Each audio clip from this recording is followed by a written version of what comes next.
ਸਤਿ ਸ਼੍ਰੀ ਅਕਾਲ ਜੀ। ਤੁਹਾਡਾ ਰਾਜ ਪੰਜਾਬੀ ਕਹਾਣੀਆਂ ਵਿੱਚ ਇੱਕ ਵਾਰ ਫਿਰ ਤੋਂ ਸਵਾਗਤ ਹੈ। ਸਹਿਜ ਉਹ ਫਿਰ ਤੁਸੀਂ ਲੰਡਨ ਉਹਨਾਂ ਦੇ ਘਰ ਹੀ ਰਹਿੰਦੇ ਸੀ? ਕਰਨ ਹਾਂ, ਉਹਨਾਂ ਘਰ ਹੀ। ਪਰ ਕੀ ਗੱਲ ਹੋਈ ਸਹਿਜ, ਅੱਜ ਤੁਸੀਂ ਬਹੁਤ ਪੂਜਾ ਬਾਰੇ ਪੁੱਛ ਰਹੇ? ਸਹਿਜ ਨਹੀਂ ਨਹੀਂ, ਉਹ ਦਰਅਸਲ ਮੈਂ ਪੂਜਾ ਬਾਰੇ ਨਹੀਂ ਸੀ ਪਤਾ ਸੀ ਤਾਂ ਪੁੱਛਿਆ ਸੀ, ਬਸ ਹੋਰ ਕੁਝ ਨਹੀਂ। ਕਰਨ ਠੀਕ ਹੈ, ਜੇ ਤੁਹਾਡੀ ਪੁੱਛਤਾਛ ਪੂਰੀ ਹੋ ਗਈ ਹੋਵੇ ਤਾਂ ਚੱਲੀਏ, ਬਾਰਿਸ਼ ਰੁਕ ਗਈ। ਸਹਿਜ ਹਾਂਜੀ ਚਲੋ। ਦੋਵੇਂ ਜਾਣ ਹੀ ਲੱਗੇ ਸਨ ਕਿ ਸਹਿਜ ਦੀ ਨਜ਼ਰ ਦੀਵਾਰ 'ਤੇ ਲੱਗੇ ਪੋਸਟਰ 'ਤੇ ਪਈ, ਜਿਸ ਵਿੱਚ ਲਿਖਿਆ ਗਿਆ ਸੀ ਕਿ ਕੱਲ੍ਹ ਗੁਰਦਾਸ ਮਾਨ ਸਾਹਿਬ ਦੀ ਮਹਿਫਿਲ ਹੈ, ਸ਼ਾਮ ਲੱਗਣ ਵਾਲੀ ਸੀ। ਤੇ ਬਸ ਸਹਿਜ ਦਾ ਇਹ ਦੇਖਦੇ ਹੀ ਰੋਮ ਰੋਮ ਖੁਸ਼ੀ ਨਾਲ ਭਰ ਉੱਠਿਆ। ਉਸ ਦਾ ਪਹਿਲੀ ਵਾਰ ਆਪਣੇ ਪਸੰਦ ਦਾ ਗਾਇਕ ਨੂੰ ਦੇਖਣ ਦਾ ਚਾਅ ਹੁਣ ਉਸਨੂੰ ਗੋਡੇ ਗੋਡੇ ਚੜ੍ਹ ਗਿਆ ਤੇ ਉਸਨੇ ਕਰਨ ਅੱਗੇ ਕੱਲ੍ਹ ਫਿਰ ਤੋਂ ਇੱਥੇ ਆਉਣ ਲਈ ਆਪਣੀ ਗੱਲ ਰੱਖੀ। ਤੇ ਭਲਾ ਕਰਨ ਸਹਿਜ ਨੂੰ ਮਨਾ ਕਰਨ ਲੱਗਾ ਸੀ, ਉਸਨੇ ਵੀ ਹਾਂ ਕਰ ਦਿੱਤੀ ਕਿ ਉਹ ਆਏਗਾ ਕੱਲ੍ਹ।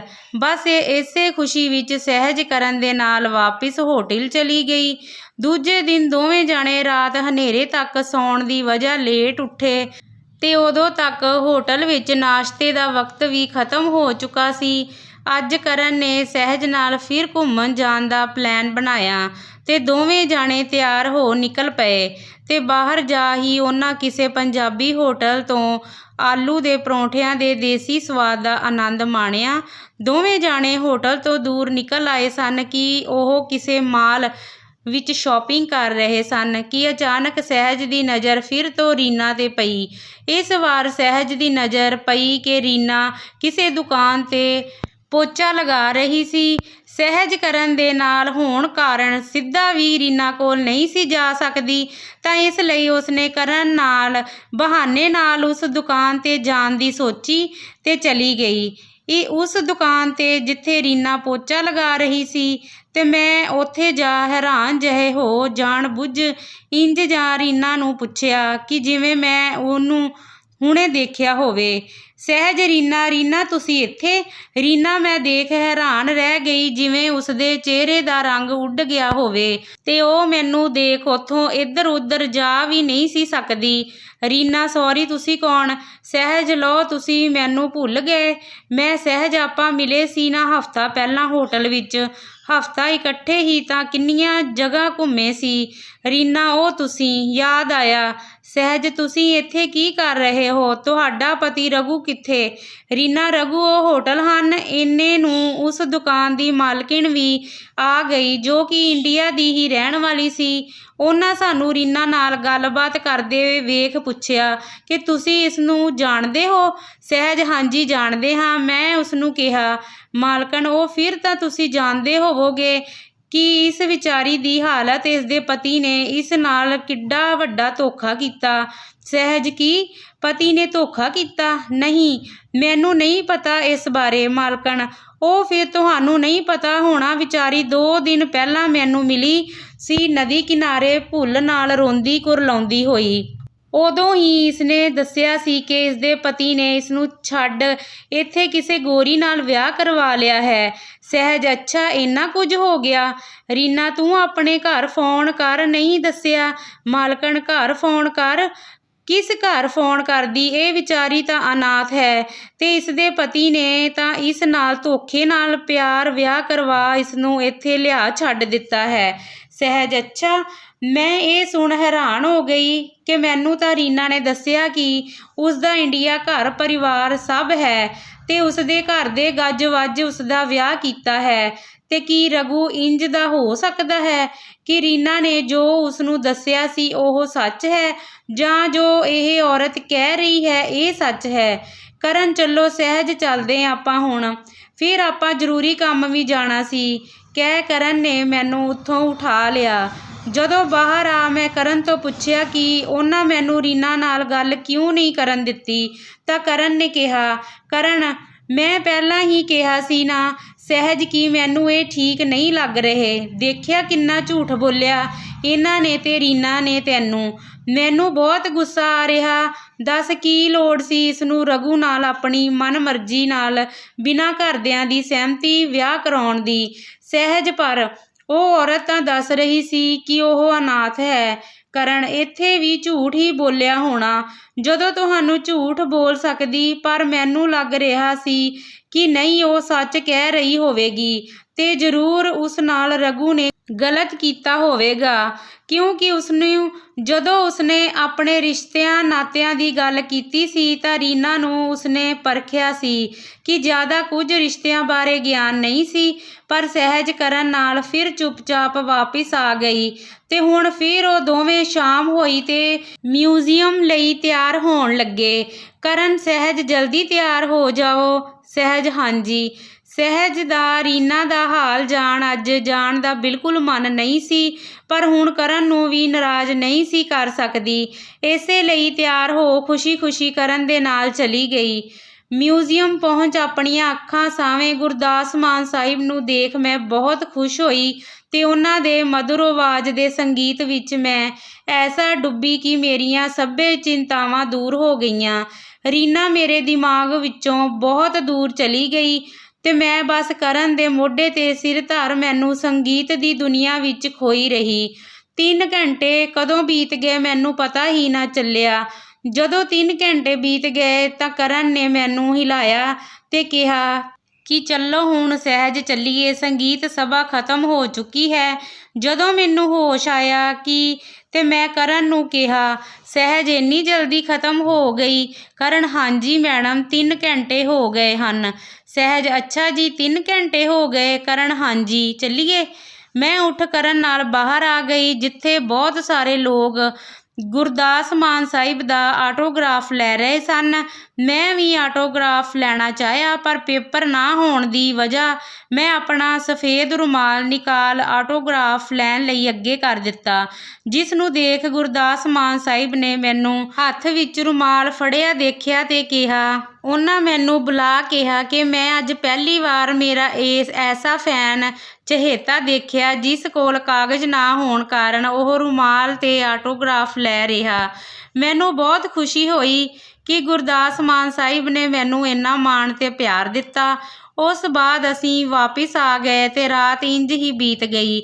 ਅਗਲੇ ਦਿਨ ਅਸੀਂ ਫਿਰ ਬਾਹਰ ਜਾਣ ਦਾ ਪਲਾਨ ਬਣਾ ਰਹੇ ਸਾਂ ਕਿ ਮੈਂ ਦੇਖਿਆ ਜੋ ਕੱਲ੍ਹ ਮੈਂ ਸ਼ਾਪਿੰਗ ਕਰਕੇ ਆਈ ਸੀ ਉਹਨਾਂ ਵਿੱਚੋਂ ਇੱਕ ਸੂਟ ਮੈਨੂੰ ਮੇਚ ਨਹੀਂ ਆਇਆ ਤੇ ਮੈਂ ਕਰਨ ਨੂੰ ਬਦਲਣ ਲਈ ਕਿਹਾ ਤੇ ਫਿਰ ਸ਼ਾਮ ਹੋਈ। ਅਸੀਂ ਉਸ ਦੁਕਾਨ 'ਤੇ ਹੀ ਗਏ, ਉਸੇ ਮਾਲ ਵਿੱਚ ਜਿੱਥੇ ਕੱਲ੍ਹ ਰੀਨਾ ਮਿਲੀ ਸੀ। ਦੁਕਾਨ 'ਤੇ ਜਾ ਮੈਂ ਪਹਿਲਾਂ ਕੱਪੜੇ ਬਦਲ ਲਏ ਕਿ ਅਚਾਨਕ ਮੇਰੀ ਨਜ਼ਰ ਉਹ ਸਾਹਮਣੇ ਵਾਲੀ ਦੁਕਾਨ 'ਤੇ ਹੀ ਫਿਰ ਜਾ ਪਈ ਜਿੱਥੇ ਕੱਲ੍ਹ ਰੀਨਾ ਪੋਚਾ ਲਗਾ ਰਹੀ ਸੀ।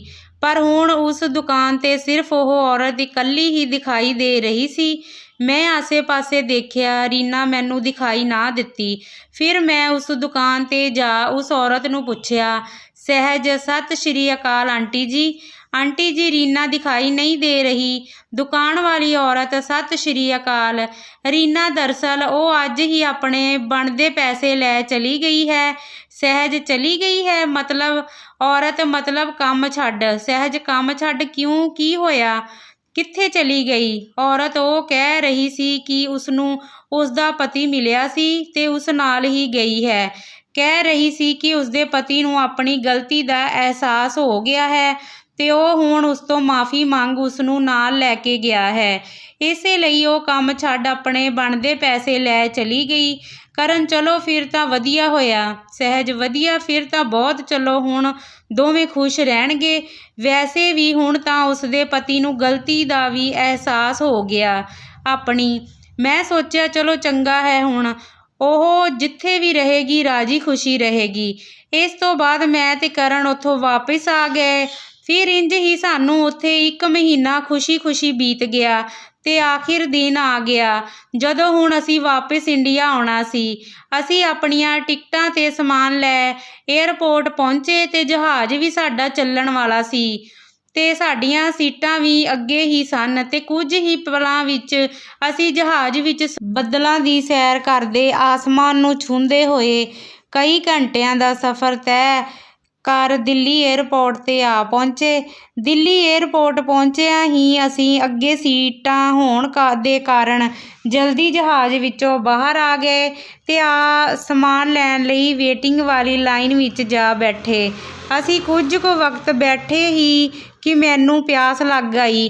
ਜਦੋਂ ਅਸੀਂ ਦੇਖਿਆ ਸਾਡੇ ਪਾਣੀ ਦੀ ਬੋਤਲ ਵੀ ਖਾਲੀ ਸੀ ਅਤੇ ਕਰਨ ਮੇਰੇ ਲਈ ਪਾਣੀ ਲੈਣ ਚਲੇ ਗਏ ਅਤੇ ਤਦ ਮੈਂ ਉੱਥੇ ਹੀ ਇਕੱਲੀ ਬੈਠੀ ਸਾਂ ਕਿ ਮੈਂ ਦੇਖਿਆ ਕੁਝ ਪੁਲਿਸ ਵਾਲੇ ਇੱਕ ਔਰਤ ਨੂੰ ਹੱਥਕੜੀ ਲਗਾਈ ਲਿਜਾ ਰਹੇ ਸਨ।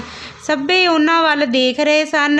ਮੈਂ ਵੀ ਉਹਨਾਂ ਵੱਲ ਦੇਖਣ ਲੱਗੀ। ਜਦੋਂ ਮੈਂ ਉਸ ਹੱਥਕੜੀ ਵਾਲੀ ਔਰਤ ਨੂੰ ਦੇਖਿਆ ਤਾਂ ਮੈਂ ਉਸ ਨੂੰ ਦੇਖਦੀ ਹੀ ਰਹਿ ਗਈ, ਕਿਉਂਕਿ ਉਹ ਔਰਤ ਹੋਰ ਕੋਈ ਨਹੀਂ ਬਲਕਿ ਰੀਨਾ ਹੀ ਸੀ।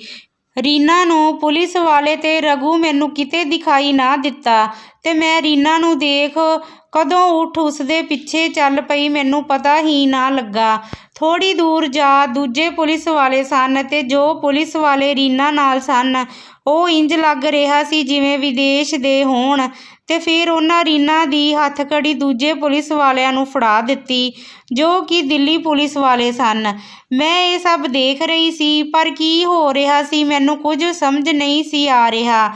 ਉੱਧਰ ਕਰਨ ਨੇ ਮੈਨੂੰ ਜਦੋਂ ਦੇਖਿਆ ਕਿ ਮੈਂ ਉੱਥੇ ਸੀਟ 'ਤੇ ਨਹੀਂ ਸਾਂ ਬੈਠੀ, ਉਹ ਮੈਨੂੰ ਲੱਭਣ ਲੱਗੇ ਅਤੇ ਕੁਝ ਵਕਤ ਬਾਅਦ ਉਹ ਮੇਰੇ ਕੋਲ ਆ ਪਹੁੰਚੇ। ਪਰ ਮੈਂ ਉੱਥੇ ਹੀ ਖੜੀ ਅਜੇ ਪੁਲਿਸ ਤੇ ਰੀਨਾ ਵੱਲ ਦੇਖ ਰਹੀ ਸਾਂ ਕਿ ਕਰਨ ਵੀ ਆ ਗਏ। ਕਰਨ, ਸਹਿਜ ਤੁਸੀਂ ਉੱਥੋਂ ਕਿਉਂ ਉੱਠ ਆਏ? ਕੀ ਹੋਇਆ ਸਹਿਜ? ਸਹਿਜ, ਕੁਝ ਨਹੀਂ। ਕਰਨ, ਫਿਰ ਤੁਸੀਂ ਕਿਉਂ ਆ ਗਏ? ਹੈਲੋ, ਕਿੱਧਰ ਦੇਖ ਰਹੇ ਹੋ? ਸਹਿਜ, ਉਹ ਪੁਲਿਸ ਵਾਲੇ, ਬਸ ਮੇਰੇ ਤੋਂ ਇੰਨਾ ਹੀ ਬੋਲਿਆ ਗਿਆ। ਕਰਨ, ਲੱਗਦਾ ਹੈ ਉਹ ਔਰਤ ਨੂੰ ਵਿਦੇਸ਼ ਤੋਂ ਡਿਪੋਰਟ ਕਰਕੇ ਲਿਆਏ ਨੇ। ਰੀਨਾ ਨੇ ਚਿਹਰਾ ਦੂਜੀ ਤਰਫ ਘੁਮਾ ਲਿਆ ਸੀ, ਜਿਸ ਵਜ੍ਹਾ ਕਰਨ ਉਸਦਾ ਚਿਹਰਾ ਨਹੀਂ ਦੇਖ ਪਾਇਆ। ਸਹਿਜ, ਡਿਪੋਰਟ ਮਤਲਬ? ਕਰਨ, ਮਤਲਬ ਇੰਨੇ ਨੂੰ ਉੱਧਰ ਅਨਾਊਂਸਮੈਂਟ ਹੋਈ ਕਿ ਸਾਡਾ ਸਮਾਨ ਆ ਚੁੱਕਾ ਸੀ ਅਤੇ ਫਿਰ ਮੈਨੂੰ ਕਰਨ ਆਪਣੇ ਨਾਲ ਸਮਾਨ ਲੈਣ ਲਈ ਲੈ ਗਏ। ਫਿਰ ਸਮਾਨ ਲੈ ਅਸੀਂ ਏਅਰਪੋਰਟ ਤੋਂ ਬਾਹਰ ਆ ਗਏ, ਜਿੱਥੇ ਅਸੀਂ ਦੇਖਿਆ ਕਿ ਸਾਡੇ ਸਾਰੇ ਘਰ ਦੇ ਸਾਡੇ ਤੋਂ ਪਹਿਲਾਂ ਆ ਖੜੇ ਹੋ ਗਏ, ਸਾਡਾ ਇੰਤਜ਼ਾਰ ਕਰ ਰਹੇ ਸੀ। ਸਭ ਨੂੰ 1 ਮਹੀਨੇ ਬਾਅਦ ਦੇਖ ਰਹੇ ਸਾਂ। ਪਿਆਰੀ ਤੇ ਬਾਪੂ ਜੀ ਵੀ ਪਹੁੰਚੇ ਹੋਏ ਸਨ। ਸਭ ਨੂੰ ਮਿਲ ਖੁਸ਼ੀ ਵਿੱਚ ਫਿਰ ਤੋਂ ਮੇਰੇ ਦਿਮਾਗ ਵਿੱਚੋਂ ਰੀਨਾ ਦੂਰ ਚਲੀ ਗਈ ਅਤੇ ਫਿਰ ਖੁਸ਼ੀ ਅਸੀਂ ਸਭ ਘਰ ਆਏ। ਘਰ ਆਉਂਦਿਆਂ ਸਾਡੇ ਖਾਣਾ ਤਿਆਰ ਸੀ ਅਤੇ ਸਾਨੂੰ ਭੁੱਖ ਵੀ ਬਹੁਤ ਸੀ। ਖਾਣਾ ਖਾ ਕੱਪੜੇ ਬਦਲ ਅਸੀਂ ਸਭ ਬੈਠ ਗੱਲਾਂ ਬਾਤਾਂ ਕਰਨ ਲੱਗੇ ਅਤੇ ਮੈਂ ਅਤੇ ਕਰਨ ਨੇ ਸਭ ਨੂੰ ਨਿਊਜ਼ੀਲੈਂਡ ਦੀਆਂ ਸਭ ਬਾਤਾਂ ਸੁਣਾਈਆਂ। ਗੱਲਾਂ ਬਾਤਾਂ ਕਰਦੇ ਹੀ ਹਨੇਰਾ ਹੋ ਚੁੱਕਾ ਸੀ ਅਤੇ ਥਕਾਵਟ ਦੀ ਵਜ੍ਹਾ ਅੱਜ ਅਸੀਂ ਜਲਦੀ ਹੀ ਆਰਾਮ ਕਰਨ ਚਲੇ ਗਏ। ਮੈਂ ਅਤੇ ਕਰਨ ਆਪਣੇ ਕਮਰੇ ਵਿੱਚ ਪਏ ਸਾਂ ਕਿ ਮੈਨੂੰ ਪਏ ਅਚਾਨਕ ਯਾਦ ਆਇਆ ਕਿ ਜਿਸ ਦਿਨ ਅਸੀਂ ਨਿਊਜ਼ੀਲੈਂਡ ਵਿੱਚ ਮਿਊਜ਼ੀਅਮ ਗਏ ਸਾਂ ਉਸ ਦਿਨ ਕਰਨ ਨੇ ਮੈਨੂੰ ਉਠਾਉਣ ਲੱਗੇ ਪੂਜਾ ਕਰ ਬੁਲਾਇਆ ਸੀ। ਪਿਛਲੇ ਭਾਗ ਵਿੱਚ ਪੜ੍ਹ ਸਕਦੇ ਹੋ ਇਹ। ਅੱਜ ਤੱਕ ਤਾਂ ਕਰਨ ਨੇ ਕਦੇ ਇੰਜ ਨਹੀਂ ਕੀਤਾ, ਫਿਰ ਉਸ ਦਿਨ ਕਿਉਂ? ਮੈਂ ਸੋਚਿਆ ਉਸ ਦਿਨ ਤਾਂ ਸਭ ਸ਼ਾਂਤ ਸਨ ਅਤੇ ਦਿਲ ਦਿਮਾਗ ਸਭ ਬਹੁਤ ਆਨੰਦਦਾਇਕ ਸਨ ਅਤੇ ਉਸ ਵਕਤ ਸਿਰਫ ਮੈਂ ਅਤੇ ਕਰਨ ਹੀ ਸਾਂ। ਫਿਰ ਪੂਜਾ, ਪਤਾ ਨਹੀਂ ਕਿਉਂ ਪਹਿਲੀ ਵਾਰ ਮੈਨੂੰ ਕਰਨ ਦੇ ਇੰਜ ਕਹਿਣ 'ਤੇ ਸੋਚ ਅਜੀਬ ਜਿਹਾ ਮਹਿਸੂਸ ਹੋਇਆ ਅਤੇ ਮੇਰੇ ਮਨੀ ਅਜੀਬ ਖਿਆਲ ਆਉਣ ਲੱਗੇ। ਮੈਨੂੰ ਨੀਂਦ ਨਹੀਂ ਸੀ ਆ ਰਹੀ। ਮੈਨੂੰ ਜਾਗਦਿਆਂ ਦੇਖ ਕਰਨ ਦੀ ਨੀਂਦ ਵੀ ਖੁੱਲ੍ਹ ਗਈ। ਕਰਨ, ਸਹਿਜ, ਕੀ ਹੋਇਆ ਤੁਹਾਨੂੰ? ਨੀਂਦ ਨਹੀਂ ਆ ਰਹੀ? ਕੀ ਗੱਲ ਤੁਸੀਂ ਸੌਂਦੇ ਨਹੀਂ? ਸਹਿਜ, ਕੁਝ ਨਹੀਂ ਹੋਇਆ, ਮੈਨੂੰ ਕੀ ਹੋਣਾ? ਮੈਂ ਗੁੱਸੇ ਜਿਹੇ ਨਾਲ ਕਿਹਾ। ਕਰਨ, ਅੱਛਾ, ਫਿਰ ਗੁੱਸਾ ਕਿਉਂ ਕਰਦੇ? ਪਹਿਲੀ ਵਾਰ ਮੈਂ ਕਰਨ ਨਾਲ ਇੰਜ ਗੁੱਸੇ ਵਿੱਚ ਬੋਲੀ। ਕਰਨ ਨੂੰ ਅਜੀਬ ਜਿਹਾ ਲੱਗਾ। ਸਹਿਜ, ਮੈਂ ਕਿਉਂ ਕਰਨਾ ਗੁੱਸਾ? ਸੌ ਜਾਓ ਤੁਸੀਂ ਆਪਣਾ। ਕਰਨ, ਮੈਨੂੰ ਇੰਜ ਕਿਉਂ ਲੱਗ ਰਿਹਾ ਤੁਸੀਂ ਮੇਰੇ 'ਤੇ ਗੁੱਸਾ ਕਰ ਰਹੇ, ਜਿਵੇਂ ਮੇਰੇ ਤੋਂ ਕੋਈ ਗਲਤੀ ਹੋ ਗਈ ਹੋਵੇ? ਸਹਿਜ, ਨਾ, ਤੁਸੀਂ ਕਿੱਥੋਂ ਗਲਤੀ ਕਰ ਸਕਦੇ ਹੋ? ਗਲਤ ਤਾਂ ਮੈਨੂੰ ਲੱਗਦਾ ਮੈਂ ਹੀ ਸਾਂ ਅੱਜ ਤੱਕ। ਕਰਨ, ਸਹਿਜ, ਹੋਇਆ ਕੀ? ਕੁਝ ਦੱਸੋ ਵੀ। ਕੀ ਨਹੀਂ? ਕੀ ਬੋਲੀ ਜਾ ਰਹੇ ਹੋ? ਗੁੱਸੇ ਵਿੱਚ ਕਿਹਾ।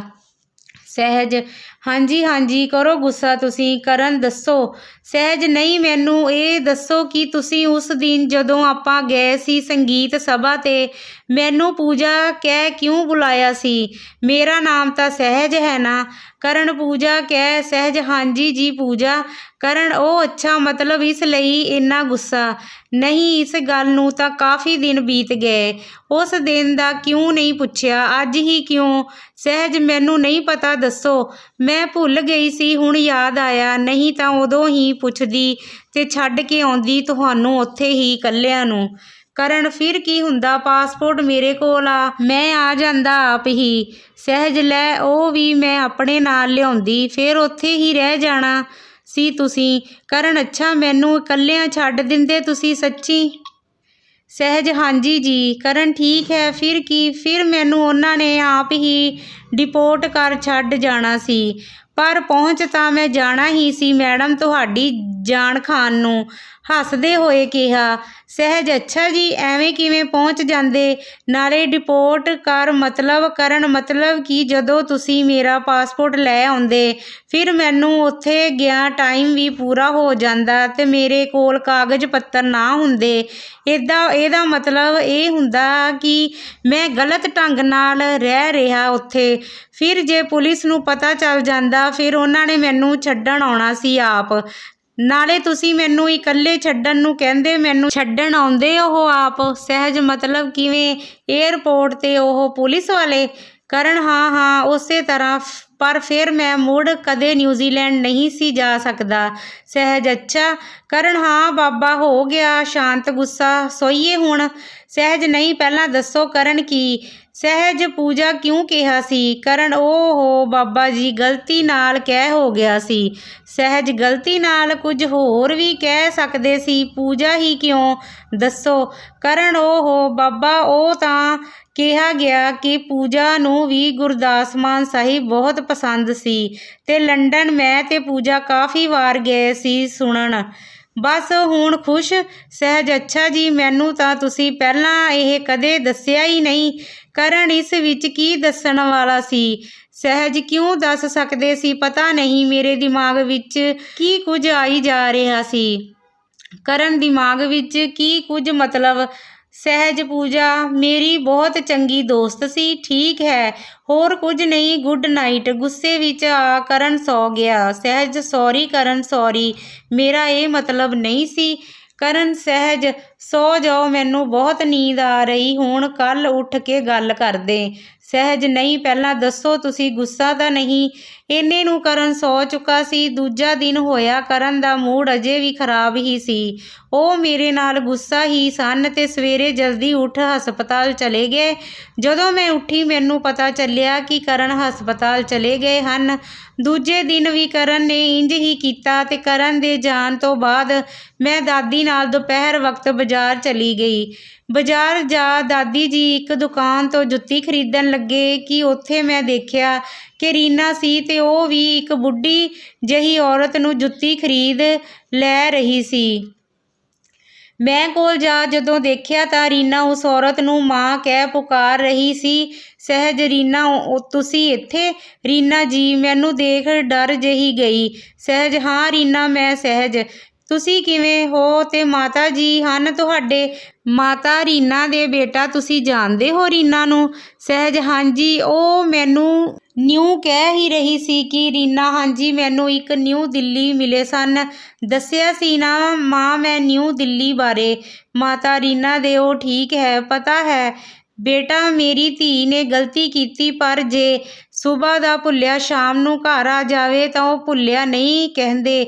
ਇਹ ਸੋਚ ਮੈਂ ਇਸ ਨੂੰ ਮਾਫ਼ ਕਰ ਦਿੱਤਾ ਹੈ। ਸਹਿਜ ਹਾਂਜੀ, ਮੈਂ ਹੈਰਾਨ ਜਿਹੀ ਰਹਿ ਗਈ, ਕਿਉਂ ਰੀਨਾ ਨੇ ਝੂਠ ਬੋਲਿਆ? ਮਾਤਾ ਰੀਨਾ ਦੇ, ਪਰ ਹੁਣ ਇਹ ਇੱਥੇ ਮੇਰੇ ਪਾਸ ਰਹਿ ਕੇ ਹੀ ਨੌਕਰੀ ਕਰੇਗੀ।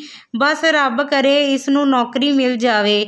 ਬੇਟਾ ਅਗਰ ਕੋਈ ਨੌਕਰੀ ਹੋਈ ਤਾਂ ਦੱਸ ਦੇਣਾ। ਰੀਨਾ ਆਪਣਾ ਨੰਬਰ ਦੇ ਬੇਟੀ ਨੂੰ। ਰੀਨਾ ਹਾਂਜੀ ਕਹਿ ਰੀਨਾ ਨੇ ਆਪਣਾ ਨੰਬਰ ਮੈਨੂੰ ਦੇ ਦਿੱਤਾ। ਫਿਰ ਉੱਧਰ ਇੰਨੇ ਨੂੰ ਮੇਰੀ ਦਾਦੀ ਨੇ ਮੈਨੂੰ ਆਵਾਜ਼ ਮਾਰੀ। ਜਦੋਂ ਮੈਂ ਜਾ ਕੇ ਕਿਹਾ ਕਿ ਦਾਦੀ ਬਸ ਮੈਂ ਆਈ, ਤੇ ਜਦੋਂ ਵਾਪਿਸ ਉਸੇ ਪਲ ਆ ਮੈਂ ਮੁੜ ਦੇਖਿਆ ਤਾਂ ਰੀਨਾ ਉੱਥੇ ਨਹੀਂ ਸੀ।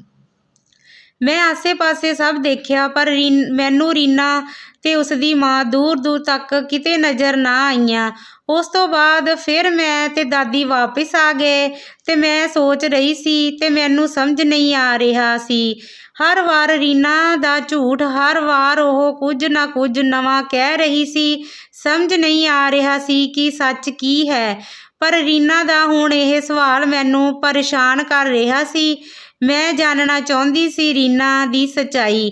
ਫਿਰ ਘਰ ਆ ਮੈਂ ਕਰਨ ਲਈ ਖੁਦ ਖਾਣਾ ਬਣਾਇਆ ਤੇ ਖਾਣਾ ਬਣਾ ਹਸਪਤਾਲ ਲੈ ਕੇ ਪਹੁੰਚੀ ਤੇ ਮੈਨੂੰ ਪਹਿਲੀ ਵਾਰ ਹਸਪਤਾਲ ਖਾਣਾ ਲੈ ਕੇ ਆਏ ਦੇਖ ਕਰਨ ਹੈਰਾਨ ਰਹਿ ਗਏ ਤੇ ਇੰਨਾ ਖੁਸ਼ ਹੋਏ ਕਿ ਸਾਰਾ ਗੁੱਸਾ ਕਰਨ ਦਾ ਕਿਸੇ ਖੂੰਜੇ ਜਾ ਲੱਗਿਆ। ਇਸ ਦਾ ਅਗਲਾ ਭਾਗ ਜਲਦੀ ਹੀ ਲੈ ਕੇ ਆਵਾਂਗੇ। ਜੇਕਰ ਤੁਸੀਂ ਅਜੇ ਤੱਕ ਸਾਡੇ ਚੈਨਲ ਨੂੰ ਸਬਸਕ੍ਰਾਈਬ ਨਹੀਂ ਕੀਤਾ ਤਾਂ ਜਲਦੀ ਨਾਲ ਸਬਸਕ੍ਰਾਈਬ ਕਰ ਲਓ ਅਤੇ ਬੈਲ ਆਈਕਨ ਦੇ ਬਟਨ ਨੂੰ ਦਬਾ ਕੇ ਆਲ 'ਤੇ ਸੈੱਟ ਕਰ ਲਓ ਤਾਂ ਕਿ ਸਾਡੀਆਂ ਕਹਾਣੀਆਂ ਤੁਹਾਡੇ ਤੱਕ ਜਲਦ ਪਹੁੰਚ ਸਕਣ। ਤੁਹਾਡਾ ਕੀਮਤੀ ਸਮਾਂ ਦੇਣ ਲਈ ਬਹੁਤ ਬਹੁਤ ਧੰਨਵਾਦ।